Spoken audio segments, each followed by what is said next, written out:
ಎಲ್ಲರಿಗೂ ನಮಸ್ತೆ. ನಾನು ಗಿರೀಶ್ ಮಠಣ್ಣವರ್.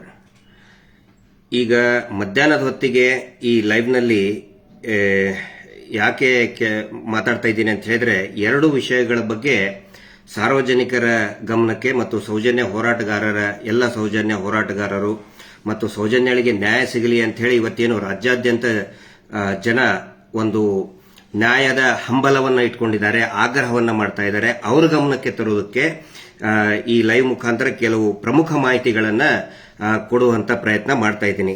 ಏನಂತ ಹೇಳಿದ್ರೆ, ಈಗ ರಾಜ್ಯದಲ್ಲಿ ಇಷ್ಟೊಂದು ದೊಡ್ಡ ಮಟ್ಟದಲ್ಲಿ ಆಕ್ರೋಶ ಭುಗಿಲೇಳ್ತಾ ಇದೆ. ಹೀಗಾಗಿ ಆ ಸಂಸ್ಥೆಯವರು ಪರಮ ಪೂಜ್ಯರು ಅಂತ ಏನು ಅನಿಸ್ಕೊಳ್ತಾರೆ, ಅವರ ಕುಟುಂಬ, ಅವರ ಟ್ರಸ್ಟ್, ಆ ಕುಟುಂಬದವರು, ಧರ್ಮೋದ್ಯಮಿ ಕುಟುಂಬದವರು ನಿನ್ನೆ ಒಂದು ಆದೇಶವನ್ನ ಅವರ ಸಂಸ್ಥೆಯ ಸಿಬ್ಬಂದಿಗಳಿಗೆ ಹೊರಡಿಸಿದ್ದಾರೆ. ಯಾವುದು ಅವರ ಸಂಸ್ಥೆ ಅಂತ ಹೇಳಿದ್ರೆ, ಏನಿದು ಗ್ರಾಮಾಭಿವೃದ್ಧಿ ಯೋಜನೆ ಅಂತ ಹೇಳಿ ಮೀಟರ್ ಬಡ್ಡಿ ದಂಧೆ ಮಾಡ್ತಾರೆ ಅವರು. ಪ್ರತಿ ಗ್ರಾಮಗಳಲ್ಲಿ ಕೂಡ ಮೀಟರ್ ಬಡ್ಡಿ ದಂಧೆ. ಈ ಮೈಕ್ರೋ ಲೈಸೆನ್ಸ್ ಇಲ್ಲ ಅವ್ರದ್ದು, ಯಾವುದೇ ರೀತಿಯಾದಂತಹ ಲೈಸೆನ್ಸ್ ಇಲ್ಲದೇನೆ ಕಳೆದ 30 ವರ್ಷದಿಂದ ಮೀಟರ್ ಬಡ್ಡಿ ನಡೆಸ್ತಾನೆ ಬಂದಿದ್ದಾರೆ. ಅದರಿಂದ ಅನೇಕ ಜನರು ಆತ್ಮಹತ್ಯೆ ಮಾಡ್ಕೊಂಡಿದ್ದಾರೆ. ನೀವು ಅನೇಕ ಈ ಮೈಕ್ರೋ ಫೈನಾನ್ಸ್ ನಿಂದ ಊರು ಬಿಟ್ಟು ಅಂತ ನೀವು ಕೇಳಿದ್ರಲ್ಲ, ಅದೇ ಸಂಸ್ಥೆ. ಆ ಸಂಸ್ಥೆಯಲ್ಲಿ ಅನೇಕ ಜನ ಸಿಬ್ಬಂದಿಗಳು ಕೆಲಸ ಮಾಡ್ತಾ ಇದ್ದಾರೆ, ಸಾವಿರಾರು ಜನ ಕೆಲಸ ಮಾಡ್ತಾ ಇದ್ದಾರೆ. ಅದರಲ್ಲಿ ಅನೇಕ ಜನ ಹೋರಾಟದ ಪರವಾಗಿದ್ದಾರೆ. ಅಂದ್ರೆ ಸೌಜನ್ಯಗಳಿಗೆ ನ್ಯಾಯ ಸಿಗಲಿ, ಅಲ್ಲಿ ಆಗ್ತಾ ಇರುವಂತಹ ಅತ್ಯಾಚಾರಗಳು ಏನಿದೆ ಅವು ಎಲ್ಲವರಿಗೂ ಕೂಡ ನ್ಯಾಯ ಸಿಗಲಿ, ಅದು ಬಯಲಾಗಬೇಕು ಅನ್ನೋರು ನಮ್ಮ ಪರವಾಗಿನೇ ಇದ್ದಾರೆ. ಅದರಲ್ಲಿರ್ತಕ್ಕಂತಹ ಒಬ್ಬ ಹಿರಿಯ ಸಿಬ್ಬಂದಿ ನನಗೆ ಮಾಹಿತಿಯನ್ನ ಯಥಾವತ್ತಾಗಿ, ನಾನು ಇಲ್ಲೇನು ಎಡಿಷನ್ ಮೈನಸ್ ಏನು ಮಾಡ್ತಾ ಇಲ್ಲ, ಅವರು ಒಂದು ಇದರಲ್ಲಿ ನನಗೆ ಬರೆದು ಕಳಿಸಿದ್ದಾರೆ. ಏನು ಇನ್ಸ್ಟ್ರಕ್ಷನ್ಸ್ ಬಂದಿದೆ ಹೋರಾಟವನ್ನು ಹತ್ತಿಕ್ಕೋದ್ರ ಸಲುವಾಗಿ, ಅವ್ರ ಭಾಷೆಯಲ್ಲಿ ಅದರ ಕ್ರೈಸಿಸ್ ಮ್ಯಾನೇಜ್ಮೆಂಟ್ ಅಂತ ಕರೀತಾರೆ. ನೀವು ದೊಡ್ಡ ದೊಡ್ಡ ಕಾರ್ಪೊರೇಟ್ ಕಂಪನಿಯಲ್ಲಿ ಈ ತರ ಏನಾದ್ರು ಆದ್ರೆ ಅಥವಾ ಶೇರ್ ಇದರಲ್ಲಿ ಇದನ್ನ ಅಂತಂದ್ರೆ ಒಂದು ಕ್ರೈಸಿಸ್ ಮ್ಯಾನೇಜ್ಮೆಂಟ್ ಅಂತ ಮಾಡ್ತಾರೆ. ಸೊ ಅವರು ಕ್ರೈಸಿಸ್ ಮ್ಯಾನೇಜ್ಮೆಂಟ್ ಮಾಡೋದಕ್ಕೆ ಏನು ಇನ್ಸ್ಟ್ರಕ್ಷನ್ಸ್ ಕೊಟ್ಟಿದ್ದಾರೆ ಸಿಬ್ಬಂದಿಗಳಿಗೆ, ಅದನ್ನ ನಿಮ್ ಮುಂದೆ ಅವರು ಬರೆದು ಕೊಟ್ಟಿದ್ದನ್ನೇ ಆಸ್ ಇಟ್ ಈಸ್ ಹೇಳ್ತಾ ಇದ್ದೀನಿ. ಎಷ್ಟು ಭಯಾನಕವಾಗಿದೆ ಅವರ ಷಡ್ಯಂತ್ರ ಅರ್ಥ ಮಾಡ್ಕೊಳ್ಳಿ. ಗ್ರಾಮಾಭಿವೃದ್ಧಿ ಯೋಜನೆಯ ಎಲ್ಲಾ ಯೋಜನಾಧಿಕಾರಿಗಳಿಗೆ ಎಫ್ಎಸ್ ಅಂದ್ರೆ ಅವ್ರದ್ದು ಫೀಲ್ಡ್ ಆಫೀಸರ್, ಅವರು ಫೀಲ್ಡ್ ಸೂಪರ್ವೈಸರ್. ಆನಂತರ ಸೇವಾ ಪ್ರತಿನಿಧಿ ಎಸ್ಪಿ ಅಂತ ಕರೀತಾರೆ, ಜನಗಳು ಎಸ್ಪಿ ಅಂತಾರೆ, ಪೊಲೀಸ್ ತಿಳ್ಕೊಳ್ಳಿ ಅಂತ ಆ ರೀತಿ ಮಾಡಿದ್ದಾರೆ. ಮತ್ತು ಎಸ್ಪಿ ಸೇವಾ ಪ್ರತಿನಿಧಿಗಳಿಗೆ 1ನೇ ಪಾಯಿಂಟ್, ನಿಮ್ಮ ವ್ಯಾಪ್ತಿಯ ಎಲ್ಲಾ ಹಿಂದೂ ಧಾರ್ಮಿಕ ಮಠ ಮಂದಿರಗಳ ವಿಳಾಸ, ಧಾರ್ಮಿಕ ಮುಖಂಡರು, ಸ್ವಾಮೀಜಿಗಳು ಮತ್ತು ಕಚೇರಿ ಸಿಬ್ಬಂದಿಗಳು, ಅಂದ್ರೆ ಎಲ್ಲಾ ಮಠಕ್ಕೂ ಕೂಡ ಒಂದು ಕಚೇರಿ ಇರ್ತದಲ್ಲ, ಆಫೀಸ್ ಇರ್ತದಲ್ಲ, ದೇವಸ್ಥಾನಕ್ಕೂ ಕೂಡ ಒಂದು ಟ್ರಸ್ಟ್ ಅಥವಾ ಏನೋ ಒಂದು ಆಫೀಸ್ ಇರ್ತದೆ. ಆ ಕಚೇರಿ ಸಿಬ್ಬಂದಿಗಳ ದೂರವಾಣಿ ಮೊಬೈಲ್ ಸಂಖ್ಯೆಯನ್ನು ಪಡೆದು ತುರ್ತಾಗಿ ಮುಖ್ಯ ಕಾರ್ಯಾಲಯ ಯೋಜನೆ ಧರ್ಮಸ್ಥಳಕ್ಕೆ ಕಳಿಸುವುದು. ಅಂದ್ರೆ ನಿಮ್ಮ ಏರಿಯಾದೊಳಗೆ ಯಾರ್ಯಾರು ಹಿಂದೂ ಧಾರ್ಮಿಕ ಮುಖಂಡರಿದ್ದಾರೆ ಅವ್ರ ನಂಬರ್ ತಗೊಳ್ಳಿ, ಮತ್ತೆ ನಿಮ್ಮ ಏರಿಯಾದಲ್ಲಿ ಯಾವ್ದಾವ್ದು ಮಠಗಳಿದೆ, ಸಣ್ಣದೋ ದೊಡ್ಡದೋ ವಾಟ್ ಎವರ್, ಯಾವ್ದು ಮಠದ್ದು ನಂಬರ್ಗಳನ್ನ ತಗೊಳ್ಳಿ, ಅಲ್ಲಿ ಸ್ವಾಮೀಜಿಗಳ ನಂಬರ್ ತಗೊಳ್ಳಿ, ಮತ್ತು ಅಲ್ಲಿಯ ವಿಳಾಸವನ್ನ ತಗೊಂಡು ನಮ್ಮ ಮುಖ್ಯ ಕಾರ್ಯಾಲಯಕ್ಕೆ, ಯೋಜನೆಯ ಮುಖ್ಯ ಕಾರ್ಯಾಲಯ ಅಂತ ಹೇಳಿದ್ರೆ ಅದು ಇರುವುದು ಧರ್ಮಸ್ಥಳದಲ್ಲಿ, ಅಲ್ಲಿ ತುರ್ತಾಗಿ ಕಳಿಸುವುದು 1ನೇದ್ದು. 2ನೇ ಇನ್ಸ್ಟ್ರಕ್ಷನ್ಸ್ ಏನಂತ ಹೇಳಿದ್ರೆ, ನಿಮ್ಮ ಕಾರ್ಯವ್ಯಾಪ್ತಿಯಲ್ಲಿಯ, ಅಂದ್ರೆ ಇವ್ರೇನೇನು ಇವ್ರ ಸಿಬ್ಬಂದಿಗಳ ಕಾರ್ಯವ್ಯಾಪ್ತಿ ಇದೆಯಲ್ಲ, ಅಲ್ಲಿ ನಿಮ್ಮ ವ್ಯಾಪ್ತಿಯಲ್ಲಿಯ ಹಿಂದೂ ಮುಖಂಡರ ಜೊತೆಗೆ ಆ ಮಠ ಹಾಗೂ ಮಂದಿರಗಳಿಗೆ ಕನಿಷ್ಠ 10 ಜನ ವಿತಿನ್ ಬ್ರಾಕೆಟ್ನಲ್ಲಿ, ಅಂದ್ರೆ ನೀವು 10 ಜನ ಹೋಗಿ ಅಲ್ಲಿ ತೆರಳಿ ಅಲ್ಲಿಯ ಸ್ವಾಮೀಜಿಗಳಿಗೆ ಖಾವಂದರನ್ನು ಬೆಂಬಲಿಸುವಂತೆ ಮನವರಿಕೆ ಮಾಡುವುದು. ಅಂದ್ರೆ ಇಲ್ಲಿ ಹೋರಾಟಕ್ಕೆ ಕೊಡಬೇಡ್ರಿ, ಖಾವಂದರಿಗೆ, ಇವರು ಟ್ರಸ್ಟ್, ಇವರು ಏನು ಬಿರುದಾಂಕಿತ ಇದಾರಲ್ಲ ಅವ್ರನ್ನ ಬೆಂಬಲಿಸಿ ಅಂತ ನೀವು 10 ಜನ ಹಿಂದೂ ಮುಖಂಡರನ್ನ ಕರ್ಕೊಂಡು ಹೋಗಿ ಈ ಬೆಂಬಲಿಸಿ ಅಂತ. ಇದ್ರ ಅರ್ಥ ಏನಂತ ಹೇಳಿದ್ರೆ, ನಮ್ಮ ಒಳಗಡೆ ನಾವು ಜಗಳಾಡ್ಕೊಂತಿರ್ಬೇಕಿಲ್ಲಿ. ಅವ್ರು ಏನ್ ಹೇಳಕ್ ಕೊಟ್ಟಿದ್ದಾರೆ, ಇನ್ನು ಫೋನಲ್ಲಿ ಹೇಳಿದ್ದಾರೆ, ಇದು ಬರೀ ಅವ್ರು ಕಳ್ಸದಂತ ಇನ್ಸ್ಟ್ರಕ್ಷನ್. ಫೋನಲ್ಲಿ ಏನ್ ಹೇಳಿದ್ದಾರೆ, ಅವ್ರು ಹೇಳಬೇಕಂತೆ, ಹೋಗಿ 10 ಜನ ಹಿಂದೂ ಮುಖಂಡರು ಹೋಗಿ ಮಠದ ಸ್ವಾಮೀಜಿಗಳಿಗೆ ಹೋಗಿ ಹೇಳಬೇಕಂತೆ, ಅಲ್ಲಿರ್ತಕ್ಕಂಥ ಗುರುಗಳಿಗೆ ಹೇಳಬೇಕಂತೆ, ನೋಡಿ ಇದು ಮುಸ್ಲಿಮರು ಮಾಡ್ತಾ ಇರೋ ಷಡ್ಯಂತ್ರ, ನೀವು ಅವ್ರ ವಿರುದ್ಧ ಹೇಳಿಕೆ ಕೊಡಿ. ಈಗ ನನ್ನ ವಿರುದ್ಧ ಹೇಳಿಕೆ ಕೊಡಬೇಕು, ಸಮೀರ್ ವಿರುದ್ಧ ಹಿಂದೂ ಎಲ್ಲರೂ ಕೂಡ ಎದ್ದು ಮಾತಾಡಬೇಕು, ಮತ್ತೆ ಮುಖ್ಯವಾಗಿ ಮಹೇಶ್ ಶೆಟ್ಟರ್ ವಿರುದ್ಧ ಮಾತಾಡಬೇಕು. ಅಂದ್ರೆ ನಮ್ಮ ಒಳಗಡೆ ಕಚ್ಚಾಡಬೇಕು, ಇಷ್ಟೇ ಅದ್ರದ್ದು ಇದನ್ನಿದು. 3ನೇ ಪಾಯಿಂಟ್, ಇದುವರೆಗೆ ಧರ್ಮಸ್ಥಳ ಯೋಜನೆ ಟ್ರಸ್ಟ್ ನಿಂದ ಎಷ್ಟು ಮಠ ಮಂದಿರಗಳಿಗೆ ಧನ ಸಹಾಯ ನೀಡಿದೆ, ಅಂದ್ರೆ ಇವ್ರು ಸಹಾಯ ಮಾಡಿದಾರಂತೆ, ಕೊಟ್ಟಿದ್ದಾರೆ 50,000, 10,000, 1 ಲಕ್ಷ. ಇದುವರೆಗೆ ಧರ್ಮಸ್ಥಳ ಯೋಜನೆ ಟ್ರಸ್ಟ್ ನಿಂದ ಎಷ್ಟು ಮಠ ಮಂದಿರಗಳಿಗೆ ಧನ ಸಹಾಯ ನೀಡಿದೆ ಎನ್ನುವುದನ್ನು ಪಟ್ಟಿ ಮಾಡಬೇಕೀಗ. ಎಷ್ಟು ದುಡ್ಡು ಕೊಟ್ಟಿವಿ ಅಂತ ಹೇಳಿ ಮಾಡಿ ಪರಮ ಪೂಜ್ಯರಿಗೆ ಬೆಂಬಲಿಸಲೇಬೇಕು ಎಂದು ಒತ್ತಾಯಿಸುವುದು. ಗೊತ್ತಾಯ್ತಾ ಯಾಕೆ ದುಡ್ಡು ಕೊಡ್ತಾ ಇದ್ದಾರೆ ನಿಮಗೆ? ಯಾಕೆ ಮಂದಿರಗಳಿಗೆ ನಾವು ನೋಡ್ರಿ, ನಾವು ದೇವಸ್ಥಾನಕ್ಕೆ ಇಷ್ಟು ಕೊಟ್ವಿ, ದಕ್ಷಿಣ ಕನ್ನಡ ಜಿಲ್ಲೆಯಲ್ಲಿ ಬ್ರಹ್ಮ ಕಳಶಕ್ಕೆ ನಾವು ಇಷ್ಟು ದುಡ್ಡು ಕೊಟ್ವಿ, ನಾವು ಅದಕ್ಕೆ ಇಷ್ಟು ದುಡ್ಡು ಕೊಟ್ವಿ, ಯಾಕೆ ಕೊಟ್ರು ಅಂತ ದಯವಿಟ್ಟು ಈಗ ಅರ್ಥ ಮಾಡ್ಕೊಳ್ಳಿ. ಯಾರ್ಯಾರಿಗೆ ಇವ್ರು ದುಡ್ಡು ಕೊಟ್ಟಾರಲ್ಲ ಅವರು ಇವರಿಗೆ ಬೆಂಬಲಿಸಲೇಬೇಕು ಅಂತ ಒತ್ತಾಯ ಮಾಡ್ಬೇಕಂತೆ. ವ್ಯಾಪಾರ ಅಲ್ವಾ ಇದು? ಆಮೇಲೆ ಸಹಾಯ ಮಾಡಿದಾರಂತೆ. ಹೇಳೋದೇನು ನಾವು ದಾನ ಧರ್ಮ ಮಾಡ್ತೀವಿ ಅಂತೇಳಿ, ಈಗ ಹೇಳೋದು ಸಹಾಯ. ಎಲ್ಲರ ಸಲುವಾಗಿ ಸಹಾಯ ಮಾಡಿದ್ದಾರೆ, ಅರ್ಥ ಮಾಡ್ಕೊಳ್ಳಿ. ಆನಂತರ ಆ ಕಚೇರಿಗಳ ವ್ಯವಸ್ಥಾಪಕರು ಅಂದ್ರೆ ಮ್ಯಾನೇಜರ್ ಖಜಾಂಚಿಗಳ ಮೊಬೈಲ್ ಸಂಖ್ಯೆ, ದೂರವಾಣಿ ಸಂಖ್ಯೆಗಳನ್ನು ರವಾನಿಸತಕ್ಕದ್ದು. ಯಾಕೆ ಬೇಕಪ್ಪ ನಿಮಗೆ? ಅದು ಆ ದೇವಸ್ಥಾನದ್ದು ಏನು ಮ್ಯಾನೇಜರ್ದು, ಖಜಾಂಚಿದು, ಟ್ರಸ್ಟಿ ಇದ್ದೇ ಇರ್ತಾರೆ. ಅಂದ್ರೆ ಏನು ಖಜಾಂಚಿ ಇದ್ದೇ ಇರ್ತಾರೆ, ಟ್ರೆಜರರ್. ಅವ್ರ ನಂಬರ್ ಯಾಕೆ ಬೇಕು? ಅವರು ಅಕೌಂಟೆಂಟ್ ನಂಬರ್ ಎದಕ್ಕೆ ಬೇಕು ನಿಮಗೆ? ಅರ್ಥ ಆಗೋರ್ಗೆ ಅರ್ಥ ಆಗತ್ತಿದು. ಇಷ್ಟು ಒಂದು 3 ಪಾಯಿಂಟ್ನ ಆಮೇಲೆ ಗಂಭೀರ ಅಂತ ಹೇಳಿ, ಅಂದ್ರೆ ಇವರೆಲ್ಲದಕ್ಕೂ ಕೂಡ ಗಂಭೀರ ಅಂತ ಯಾಕೆ ಬರೀತಾರೆ ಅಂತ ಹೇಳಿ ಇಮಿಡಿಯೇಟ್ ಆಗಿ ಇದನ್ನ ರೆಸ್ಪಾಂಡ್ ಮಾಡ್ಬೇಕಂತ ಹೇಳಿ, ತುರ್ತಾಗಿ ಮಾಡ್ಬೇಕಂತ ಹೇಳಿ. ಈ ಶತಮೂರ್ಖರಿಗೆ ಒಂದು ಗೊತ್ತಿಲ್ಲ. ಯಾವತ್ತಿಗೂ ಕೂಡ ನಮ್ಮ ರಾಜ್ಯದ ಅಥವಾ ದೇಶದ ಯಾವುದೇ ಮಠಮಾನ್ಯಗಳು ಅತ್ಯಾಚಾರದಂತಹ ಪ್ರಕರಣ ಬಂದಾಗ ಅತ್ಯಾಚಾರಿಗಳ ಪರವಾಗಿ ನಿಂತಹ ಒಂದೇ ಒಂದು ಉದಾಹರಣೆ ಇಲ್ಲ. ಸ್ವಾಭಿಮಾನಿ ಸಂಸ್ಥೆಗಳು ಅವು. ಇವ್ರು ಹಂಗೆ ಅಲ್ಲಿ ಇರುವಂತಹ ಮಠ ಮಾನ್ಯಗಳು ಎಲ್ಲರೂ ಕೂಡ ಸಾಧಕರಿದ್ದಾರೆ, ಸನ್ಯಾಸಿಗಳಿದ್ದಾರೆ, ಸಂತರಿದ್ದಾರೆ, ತಪಸ್ವಿಗಳಿದ್ದಾರೆ, ವೈಯಕ್ತಿಕ ಜೀವನವನ್ನ ತ್ಯಾಗ ಮಾಡಿದವರಿದ್ದಾರೆ. ಅವ್ರು ಯಾರು ಕೂಡ ಇಂಥ ಆಮಿಷಕ್ಕೆ ಬಗ್ಗುವುದೇ ಇಲ್ಲ ಅನ್ನುವ ಒಂದು ಸತ್ಯ ಈ ಮುಠಾಳ ಧರ್ಮದ ವ್ಯಾಪಾರಿಗಳಿಗೆ, ಮಂಜುನಾಥ ಸ್ವಾಮಿಯ ವ್ಯಾಪಾರಿಗಳಿಗೆ, ಇಷ್ಟು ವರ್ಷ ಮಂಜುನಾಥ ಸ್ವಾಮಿಯನ್ನು ಮುಂದಿಟ್ಕೊಂಡು ವ್ಯಾಪಾರ ಮಾಡ್ತಾನೆ ಬಂದ್ರು.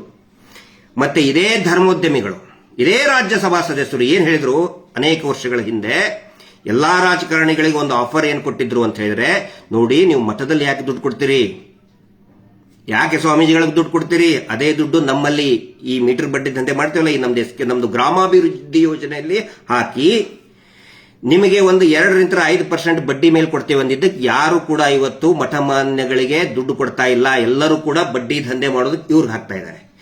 ಈಗ ಹೇಳ್ತಾ ಇದ್ದಾರೆ ನಮ್ಮ ಸಹಾಯಕ್ಕೆ ಬನ್ನಿ, ಕಾವಂದರಿಗೆ ನಮ್ಗೆ ಏನು ಬೆಂಬಲಿಸಿ. ಅಂದ್ರೆ ನಾವೇ ಕಚ್ಚಾಡ್ಬೇಕಿಷ್ಟೇ, ನಾವೇ ಕಚ್ಚಾಡ್ಕೊಂತ ಹೋಗ್ಬೇಕು.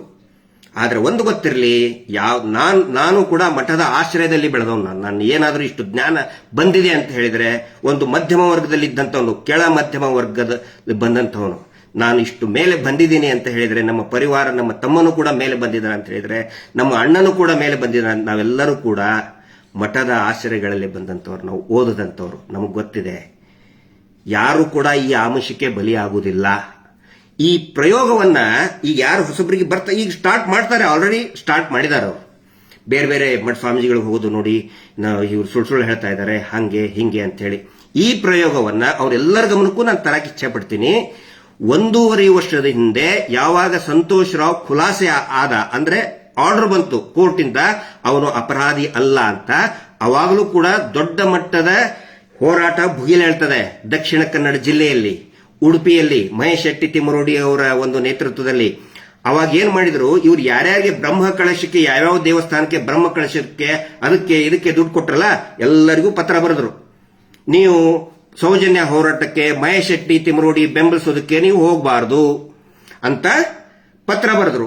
ಆಗ ಅಲ್ಲಿರ್ತಕ್ಕಂಥ ಜನ ತೀರ್ಮಾನ ಮಾಡಿದ್ರು, ಸೌಜನ್ಯ ನಮ್ಮ ಮನೆ ಮಗಳು, ಅತ್ಯಾಚಾರದಂತ ಪ್ರಕರಣ ಇದು, ನಾವು ಮಹೇಶ್ ಶೆಟ್ಟಿ ತಿಮರೋಡಿ ಅವ್ರ ಜೊತೆಗೆ ನಿಂತ್ಕೊಳ್ತೇವೆ, ಸೌಜನ್ಯ ನ್ಯಾಯ ನಮಗೆ ಬೇಕಪ್ಪ, ನಮಗೆ ಅವ್ರ ಪರವಾಗಿ ಇವ್ರ ಪರವಾಗಲ್ಲ, ನಮಗೆ ನ್ಯಾಯ ಬೇಕು ಅಂತ ಹೇಳಿ ಯಾರು ಕೂಡ ಈ ಪರಮ ಪೂಜ್ಯ ಬಡ್ಡಿ ಪೂಜ್ಯರನ್ನ ಮೀಟರ್ ಬಡ್ಡಿ ದಂಧೆ ಮಾಡ್ತಕ್ಕಂತಹ, ಲೈಸೆನ್ಸ್ ಇಲ್ಲದೆ ಮೀಟರ್ ಬಡ್ಡಿ ಮಾಡ್ತಕ್ಕಂತಹ ಇವ್ರನ್ನ ಯಾರು ಬೆಂಬಲಿಸಲಿಲ್ಲ. ಅವಾಗೇ ಏಟ್ ಬಿದ್ದಿದೆ ಅವ್ರಿಗೆ, ಅವಾಗೇ ಪಾಠ ಕಲಿಬೇಕಾಗಿತ್ತು. ಒನ್ಸ್ ಅಗೇನ್ ಸೇಮ್ ಅದೇ ಟೆಕ್ನಿಕ್ ಯೂಸ್ ಮಾಡ್ತಾ ಇದ್ದಾರೆ. ಇದನ್ನ ನಾನು ಸಾರ್ವಜನಿಕರ ಗಮನಕ್ಕೆ ತರ್ತಾ ಇದ್ದೀನಿ. ನಮ್ಮ ಉದ್ದೇಶ ಇಷ್ಟೇ ನೋಡಿ, ಇದರಲ್ಲಿ ಯಾವುದೇ ರೀತಿಯಾದಂತಹ ಕಲಹಗಳು ಆಗಬಾರ್ದು, ಗ್ರಾಮಗಳಲ್ಲಿ ಕಲಹಗಳು ಆಗಬಾರ್ದು. ಇವ್ರು ಮಾಡ್ಕೊಂತಾನೆ ಬಂದ್ರು. ಇವ್ರು ಮೀಟರ್ ಬಡ್ಡಿ ದಂಧೆ ವಾರ ಕಟ್ಟಲಿಲ್ಲ ಅಂತ ಹೇಳಿದ್ರೆ ಆ ಜಾತಿಗೆ ಈ ಜಾತಿ, ಈ ಜಾತಿಗೆ ಆ ಜಾತಿ ಕಟ್ಟಿ ಹೊಡೆದಾಡ್ಸ್ತಾನೆ ಬಂದ್ರು. ಇವ್ರ ಕೆಲಸ ಅದೇ, ಎಲ್ಲರನ್ನು ಕಚ್ಚಾಡಿಸ್ಬೇಕು, ಹೊಡೆದಾಡಿಸ್ಬೇಕು, ತಾವು ಸೇಫ್ ಆಗಿರಬೇಕು. ಈಗ ಈ ಸೌಜನ್ಯ ಪ್ರಕರಣದ ನ್ಯಾಯ ಕೇಳಕತ್ತ ಮೇಲೆ ಈ ಒಂದು ತಂತ್ರಗಾರಿಕೆಯನ್ನ ಮಾಡ್ತಾ ಇದ್ದಾರೆ. ತಮ್ಮ ಗಮನಕ್ಕೆ ತರ್ತಾ ಇದ್ದೀನಿ. ಇನ್ನು ಕೆಲವೊಂದಿಷ್ಟು ಜನ ಯೂಟ್ಯೂಬರ್ಸ್ಗೆ ಬನ್ನಿ ಧರ್ಮಸ್ಥಳಕ್ಕೆ ಅಂತ ಹೇಳಿ ಬಂದು ಏನೇನೋ ಆಮಿಷವನ್ನ ಒಡ್ಡುವಂತ ಕೆಲಸನೂ ಕೂಡ ಮಾಡ್ತಾ ಇದ್ದಾರೆ. ಮಹೇಶ್ ಶೆಟ್ಟಿ ತಿಮ್ಮರೋಡಿ ಏನು ರೌಡಿ ಶೀಟರ್ ಅಂತೆ ಆದಂತೆ, ಆಮೇಲೆ ನಾನೇನೋ ಎಷ್ಟೋ ಆಸ್ತಿ ಮಾಡ್ಕೊಂಡಿದ್ದೀನಂತೆ, ಬಾಂಬ್ ಬಿಟ್ಟವನಂತೆ, ಬೇಕಾದನ್ನು ಹೇಳಿ ಅವರು. ನಾ ಬಾಂಬ್ ಎಸ್ ಅಂತಂದ್ರೆ ನನ್ನ ಬ್ರ್ಯಾಂಡ್ ಅದು, ನಾನೇನದಕ್ಕೆ ಮುಜುಗರ ಪಟ್ಕೊಳ್ಳಲ್ಲ. ಮಹೇಶ್ ಶೆಟ್ಟಿ ತಿಮ್ಮರೋಡಿ ಅವರು ಹೇಳ್ತಾರಲ್ಲ, ಇವತ್ತೊಬ್ಬವನು ಲೈಸೆನ್ಸ್ ಇಲ್ಲದ ಚಾನಲ್ ಅವ್ನು ಹೇಳ್ತಾ ಇದ್ದಾನಲ್ಲ, ಅವಾಗ ಹೇಳಿದ್ದನ್ನ ಈಗ ರಿಪೀಟ್ ಮಾಡ್ತಾ ಇದ್ದಾರೆ. ಎಷ್ಟೋ ದುಡ್ಡು ಬಂತು, 1 ಕೋಟಿ ಎಲ್ಲಿಂತ ಆಸ್ತಿ ಮಾರಿದ್ದಾರೆ ಅವರು. ಹೋರಾಟದ ಸಲುವಾಗಿ ಅವರ ಸ್ವಂತ ಆಸ್ತಿಯನ್ನ ಮಾರಿದ್ದಾರೆ. ಇನ್ನೊಬ್ಬರ ಕಡೆ ಅಂತ ತಗೊಳ್ಳೋದು ದೂರ ಉಳಿತು. ಬರೀ ಸುಳ್ಳು ಅಪಪ್ರಚಾರ ಮಾಡ್ಕೊಂತ ಹೋಗ್ತಾ ಇದ್ದಾರೆ. ಅವರ ಆಸ್ತಿ ಮಾಡಿದ ದುಡ್ಡದು ವೈಟ್ ಅಮೌಂಟ್ ನಲ್ಲೇ ತಗೊಳ್ತಿದ್ದಾರೆ. ಏನಾದ್ರು ಕ್ಯಾಶ್ ಇವ್ರು ಹಂಗೆ ವಾರ ನಗದಿ ತಗೋತಾರಲ್ಲ, ಹಂಗ್ ತಗೊಂಡಿಲ್ಲ ಅವರು. ಪ್ರಾಮಾಣಿಕರು ಇದ್ದಿದ್ದಕ್ಕೇ ಅಕೌಂಟ್ ಅಲ್ಲಿ ತಗೊಂಡಿದ್ದಾರೆ ಅವರು. ಇಲ್ಲ ಅಂತಂದ್ರೆ ಏನೋ ವಸೂಲಿ ಮಾಡಿದ್ರೆ ಕ್ಯಾಶ್ ಅಲ್ಲಿ ತಗೋತಾ ಇದ್ರು. ಹಿಂಗಾಗಿ ಅಕೌಂಟ್ ಅಲ್ಲಿ ತಗೊಂಡಿದ್ದಾರೆ, ಅವರು ಆಸ್ತಿ ಮಾರಿದ್ದಾರೆ. ಆಮೇಲೆ ನನ್ನ ಬಗ್ಗೆ ಆಗ್ಲಿ ಅಥವಾ ಇನ್ನು ಸಮೀರಿನ ಬಗ್ಗೆ ಆಗ್ಲಿ ನೋಡಿ, ವಾಟ್ ಎವರ್ ಏನೇ ಇದ್ರೆ ಅದಕ್ಕೆ ಸಂಬಂಧಪಟ್ಟಂತ ಇಲಾಖೆ ಇದೆ. ನಾನು ದುಡ್ಡು ಹೆಂಗ್ ಮಾಡ್ತೇನೋ, ನನ್ ಬಂಗಾರದ ಗಣಿ ಐತೆ ಅಂತ ಹೇಳ್ತೇನಪ್ಪ. ನಾನು ಬಂಗಾರದ ಗಣಿ ಐತೆ ನಂದು, ಅದನ್ನ ಕೇಳಕ್ ಇದಾರೆ, ಇಲಾಖೆದವ್ರು ಇದಾರೆ, ಉತ್ತರ ಕೊಡ್ತೀವಿ. ಸೌಜನ್ಯ ಬಗ್ಗೆ, ಅಲ್ಲಿ ನಡೆದಂತ ಕೊಲೆ ಬಗ್ಗೆ ಅದ್ರ ಬಗ್ಗೆ ಮಾತಾಡಿ, ನೀವು ಅದ್ರ ಬಗ್ಗೆ ಉತ್ತರ ಕೊಡಿ ಅಂತ ಹೇಳಿ ನಮ್ಮ ಬಗ್ಗೆ ಪ್ರಶ್ನೆ ಹೇಳ್ತೀರಿ. ಯಾರ ಪ್ರಶ್ನೆ ಹೇಳಿ, ಸಂಬಂಧಪಟ್ಟಂತ ಇಲಾಖೆಯವ್ರು ಹೇಳಿ ಉತ್ತರ ಕೊಡ್ತೀವಿ, ನೋ ವರೀಸ್. ಆನಂತರ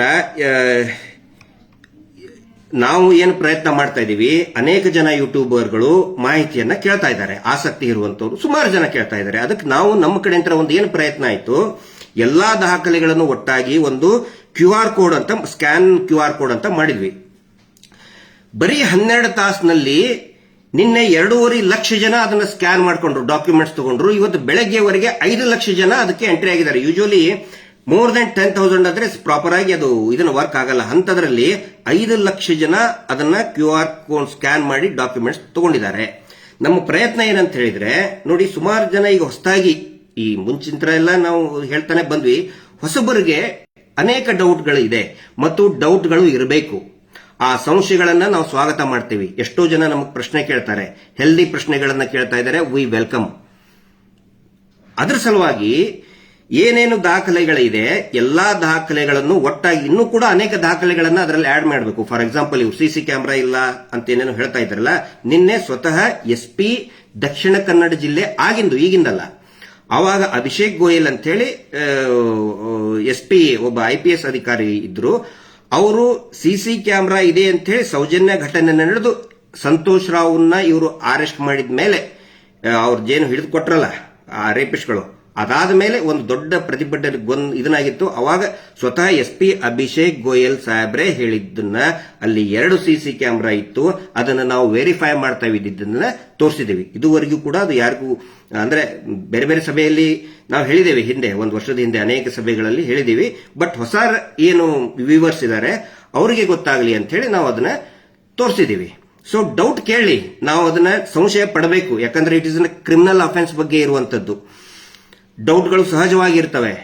ಎಲ್ಲರಿಗೂ ಕೂಡ ಆ ಡೌಟ್ ಕ್ಲಿಯರ್ ಮಾಡ್ಕೊಳ್ಳಿ ಅಂತ ಹೇಳಿ ಎಲ್ಲಾ ಡಾಕ್ಯುಮೆಂಟ್ಸ್ ಒಟ್ಟಾಗಿ ಒಂದು QR ಕೋಡ್ ಅಲ್ಲಿ ಹಾಕುವಂತ ಪ್ರಯತ್ನ ನಾವು ಮಾಡ್ತಾ ಇದ್ರೆ, ಇವ್ರು ಏನ್ ಮಾಡ್ತಾ ಇದ್ದಾರೆ, ಆ QR ಕೋಡ್ ಅನ್ನ ಹ್ಯಾಕ್ ಮಾಡಿ ಅದರಲ್ಲಿ ಸೌಜನ್ಯಾಳ ಫೋಟೋವನ್ನ ಡಿಲೀಟ್ ಮಾಡ್ಸಕ್ ನೋಡ್ತಾ ಇದ್ದಾರೆ. ಯಾಕೆ ಹಿಂಗ್ ಮಾಡ್ತಾ ಇದ್ದಾರೆ ಅಂತ ಹೇಳಿದ್ರೆ ಅದಕ್ಕೊಂದು ಪ್ರಮುಖ ಕಾರಣ ಇದೆ.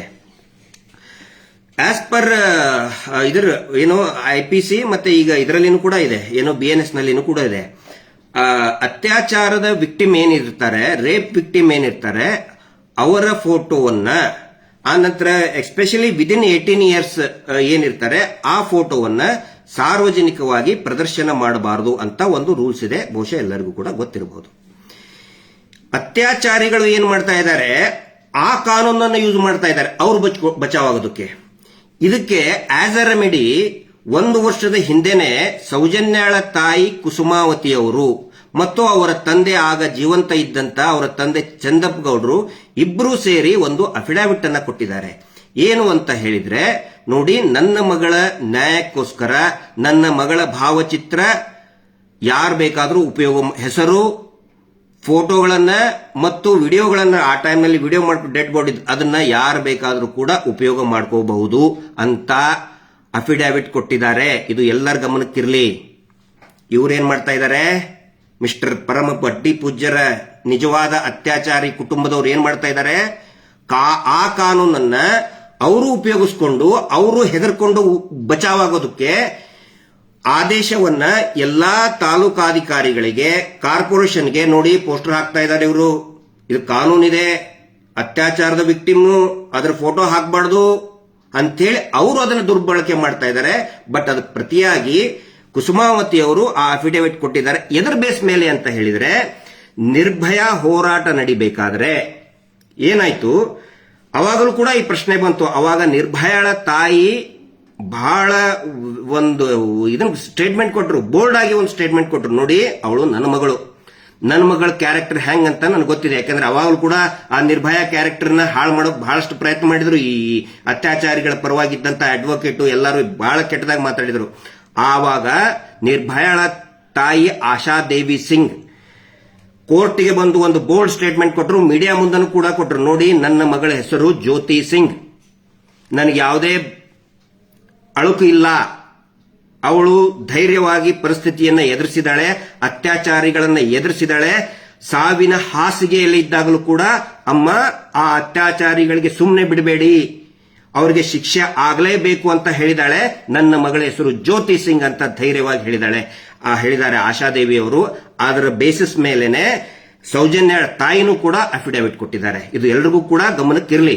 ಪೊಲೀಸರೀಗ ಹೈಕೋರ್ಟ್ ಆಗೈತೆ, ಹೆಸರೆತ್ತು ಸೌಜನ್ಯ ಹೋರಾಟನೇ ಮಾಡಬಾರ್ದು ಅಂತೇಳಿ ಸುಳ್ಳು ಇವರ ಒಂದಿಷ್ಟು ಲಾಯರ್ಗಳ ಪೊಲೀಸರಿಗೆ ಕಳಿಸ್ಕೊಡ್ತಾ ಇದ್ದಾರೆ. ಆ ಆದೇಶದಲ್ಲಿ ಸೌಜನ್ಯ ಹೋರಾಟ ಮಾಡಬಾರ್ದು ಅಂತ ಎಲ್ಲೂ ಇಲ್ಲ. ಅದರಲ್ಲಿ ಇರೋದು ಈ ಕುಟುಂಬಕ್ಕೆ ಇವ್ರು ಹೇಳಿರೋದು. ಅದನ್ನು ನಾವು ಚಾಲೆಂಜ್ ಮಾಡ್ತೇವೆ. ವೆರಿ ಶಾರ್ಟ್ಲಿ ನಮಗೆ ರಿಸಲ್ಟ್ ಬರ್ತದೆ. ಲೀಗಲ್ ಬ್ಯಾಟಲ್ ಬಗ್ಗೆ ನಾನು ಬಹಿರಂಗವಾಗಿ ಮಾತಾಡಲ್ಲ. ಆ ಆದೇಶದಲ್ಲಿ ಸೌಜನ್ಯ ಹೋರಾಟ ಮಾಡಬೇಕಾದ್ರೆ ಯಾರು ಕೂಡ ಈ ಭಯಂಕರ ಅಗದಿ ಏನು ವಿಶ್ವವಿಖ್ಯಾತ ಕುಟುಂಬದ ಹೆಸರು ತಗೋಬೇಡಿ, ಅವರಿಗೆ ಬೈಬೇಡಿ ಅಂತ ಹೇಳಿದೆ. ಇಷ್ಟೇ ಇರೋದು. ಹಿಂಗಾಗಿ ಯಾರು ಬೇಕಾದರೂ ನ್ಯಾಯಕ್ಕೆ ಆಗ್ರಹಿಸಿ ಧರ್ಮಸ್ಥಳದಲ್ಲಿ ಒಂದು ಪುಣ್ಯಕ್ಷೇತ್ರ, ಶ್ರೀ ಕ್ಷೇತ್ರ, ಪವಿತ್ರ ಕ್ಷೇತ್ರದ ಅಂಗಳದಲ್ಲಿ ನಡೆದಂತಹ, ಅಲ್ಲಿರುವಂತಹ ಆ ಮಾನವರಿಂದ ನಡೆದಂತಹ ಕುಕೃತ್ಯಕ್ಕೆ ನ್ಯಾಯ ಸಿಗಬೇಕು, ತನಿಖೆ ಆಗಬೇಕು ಅಂತ ಹೇಳಿ ಯಾರು ಬೇಕಾದರೂ ಪ್ರತಿಭಟನೆ ಮಾಡಬಹುದು, ಆಗ್ರಹ ಮಾಡಬಹುದು. ಹೀಗಾಗಿ ನಾನು ವಿನಂತಿ ಮಾಡ್ಕೊಳ್ತೇನೆ ಎಲ್ರಿಗೂ ಕೂಡ. ಇವತ್ತು ಅನೇಕ ಜನ ಯುವಕರು ಸಜೆಷನ್ ಕೊಡ್ತಾ ಇದ್ದಾರೆ. ತುಂಬಾ ಬ್ಯೂಟಿಫುಲ್, ವೆರಿ ಕ್ರಿಯೇಟಿವ್ ಸಜೆಷನ್ ಕೊಡ್ತಾ ಇದ್ದಾರೆ ಯುವಕರು. ಇನ್ಸ್ಟಾಗ್ರಾಮ್ ನಲ್ಲಿ ನಾವು ನೋಡ್ತಾ ಇದ್ದೇವೆ, ಗಮನಿಸ್ತಾ ಇದ್ದೇವೆ. ಖಂಡಿತ ಒಂದು ಕ್ರಿಯೇಟಿವ್ ಆಗಿ ನೋಡಿ, ಸಾಯಂಕಾಲ ಒಂದು ಕ್ಯಾಂಡಲ್ ಲೈಟ್ ಮಾರ್ಚ್ ಮಾಡಿ. ಯಾರು ಕೂಡ ನಮಗಿಲ್ಲ ಅನ್ನಲ್ಲ, ಮೌನವಾಗಿ ಮಾರ್ಚ್ ಮಾಡಿ. ಜಸ್ಟಿಸ್ ಫಾರ್ ಸೌಜನ್ಯ, ಅಥವಾ ಅಲ್ಲಿ ಧರ್ಮಸ್ಥಳದಲ್ಲಿ ನ್ಯಾಯ ಸಿಗಲಿ, ಅಲ್ಲಿ ಅತ್ಯಾಚಾರಗಳು ಏನು ನಡೆದಿದ್ದೇವೆ ಅದರದ್ದು ಒಂದು ತನಿಖೆ ಆಗಲಿ ಅಂಥೇಳಿ ನೀವೇ ಒಂದು ಮಾರ್ಚ್ ಮಾಡಿ, ಒಂದು ಕ್ಯಾಂಡಲ್ ಲೈಟ್ ಮಾರ್ಚ್ ಅನ್ನ ಇಮಿಡಿಯೇಟ್ ಆಗಿ ಸ್ಟಾರ್ಟ್ ಮಾಡಿ. ಇವತ್ತು ಸಾವಿರಾರು ಜನ ನಮಗೇನು ಫೋನ್ ಮಾಡ್ತಾ ಇದ್ದಾರೆ, ಬೆಂಗಳೂರಿನಲ್ಲಿ ಒಂದು ಪ್ರತಿಭಟನೆ ಆಗಲೇಬೇಕು ಅಂತ ಹೇಳಿ. ಅದ್ರ ತಕ್ಕಂಗೆ ಜನನೇ ತೀರ್ಮಾನ ತಗೊಳ್ತಾರೆ. ಜನ ತೀರ್ಮಾನ ತಗೋಬೇಕಾಗತ್ತೆ. ಜನ ಯಾವ ರೀತಿ ಹೇಳ್ತಾರೆ ಆ ರೀತಿ ವ್ಯವಸ್ಥೆಗಳು ಆಗ್ತವೆ. ನಾನು ಕೊನೆಯದಾಗಿ ಇನ್ನೂ ಒಂದು ಹೇಳೋದು, ಈಗ ಯೂಟ್ಯೂಬರ್ಗಳಿಗೆ ನಾನು ವಿನಂತಿ ಮಾಡ್ಕೊಳ್ತಾ ಇದ್ದೇನೆ. ಇಷ್ಟೊಂದು ದೊಡ್ಡ ಮಟ್ಟದಲ್ಲಿ ಆಗಿದೆ, ಸಮೀರ್ಗೆ ದೊಡ್ಡ ಮಟ್ಟದ ಒಂದು ಬೆಂಬಲ ಸಿಕ್ಕಿದೆ ಅಂತ ಹೇಳಿದ್ರೆ that is because of YouTubers. ಆದರೆ ಈಗೇನಾಗುತ್ತೆ, ನನಗೆ ಎಲ್ಲರಿಗೂ ಕೂಡ ನನಗೆ ಅಂದ್ರೆ ಇಂಡಿವಿಜುವಲ್ ಆಗಿ ಅವರವ್ರ ಮನೆ ಹತ್ರ ಹೋಗಿ ಅಥವಾ ಸ್ಟುಡಿಯೋಕ್ಕೆ ಹೋಗಿ ಭೇಟಿ ಆಗೋದಕ್ಕೆ ಆಗ್ತಾ ಇಲ್ಲ. ಸಾಧ್ಯ ಆದಷ್ಟು ನಾನು ಅವ್ರಿಗೆ ಅಟೆಂಡ್ ಮಾಡ್ತಾ ಇದ್ದೀನಿ, ರೀಚ್ ಆಗ್ತಾ ಇದ್ದೀನಿ. ಆನಂತರ ಸಮೀರ್ ಅವ್ರಿಗೂ ಕೂಡ ಅವ್ರದೇ ಆದಂತಹ ಒಂದು friends, YouTube basically is a YouTuber, ಅವ್ರದೇ ಆದಂತಹ ಫ್ರೆಂಡ್ ಸರ್ಕಲ್ ಇರ್ತದೆ. ಅವ್ರ ಜೊತೆಗೆ ಭೇಟಿಯಾದಾಗ ಫೋಟೋ ತಕ್ಕೋತಾರೆ. ಅದನ್ನು ಹೋದ್ಮೇಲೆ ಬೇರೆಯವರು ಈಗ professional jealousism or whatever competition ಇರ್ತದೆ. ಹಿಂಗಾಗಿ ನಿಮ್ಮ ಪ್ರೊಫೆಷನಲ್ ಇದನ್ಗೋಸ್ಕರ ಈ ಹೋರಾಟಕ್ಕೆ ಯಾವುದೇ ರೀತಿಯಾದಂತಹ ಧಕ್ಕೆ ಬರಲಾರ್ದಂಗೆ ನೋಡಿ. ಆನಂತರ ಇದು ನನ್ನ ವ್ಯಕ್ತಿಯ ಒಬ್ಬನ ಸುತ್ತುದು ಬೇಡ. ಇಲ್ಲಿ Girish Mattannavar is not important. Mahesh Shetty Timarodi ಅವರು ಒಳ್ಳೆ ಫೌಂಡೇಶನ್ ಹಾಕಿದ್ದಾರೆ. ಮತ್ತೆ ಸಮೀರ್ನಂತಹ ಅನೇಕ ಯೂಟ್ಯೂಬರ್ಗಳು ಮಾತಾಡ್ತಾ ಇದ್ದಾರೆ. ಅವರ್ ಜಾಬ್ ಇಸ್ ಟು ಏನೇನು ಅಲ್ಲಿ ಟೆಕ್ನಿಕಲ್ ಲೂಪ್ ಹೋಲ್ಸ್ ಆಗಿದೆ, ಇನ್ವೆಸ್ಟಿಗೇಷನ್ ಲೂಪ್ ಹೋಲ್ಸ್ ಆಗಿದೆ, ಅದನ್ನಿಷ್ಟೇ. ಹೀಗಾಗಿ ಇದು ನಮ್ಮ ಸುತ್ತಬಾರದು, ನ್ಯಾಯಕ್ಕೋಸ್ಕರ ಮಾಡಬೇಕು. ನಮ್ಮ ಹೆಸರೇ ಬರಬೇಕು ಅಂತ ಎಲ್ಲೂ ಇಲ್ಲ. ಖಂಡಿತ ನಮ್ಮ ಆ ಆಸೆ ನಮಗಿಲ್ಲ.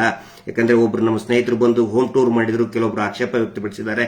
ನಾನು ಯಾರಿಗೂ ಕೂಡ ಹೋಮ್ ಟೂರ್ ಮಾಡಿ ಅಂತ ಹೇಳಿಲ್ಲ, ಬಟ್ ಸಡನ್ ಆಗಿ ಕ್ಯಾಮ್ರಾ ತಗೊಂಡು ಬಂದಾಗ ಅವರು ರಿವೀಲ್ ಮಾಡ್ತಾರೆ, ಇಲ್ಲ ನಿಮ್ಮ ಬಗ್ಗೆ ಆಸಕ್ತಿ ಇರ್ತದೆ ಅಂತ ಹೇಳಿ.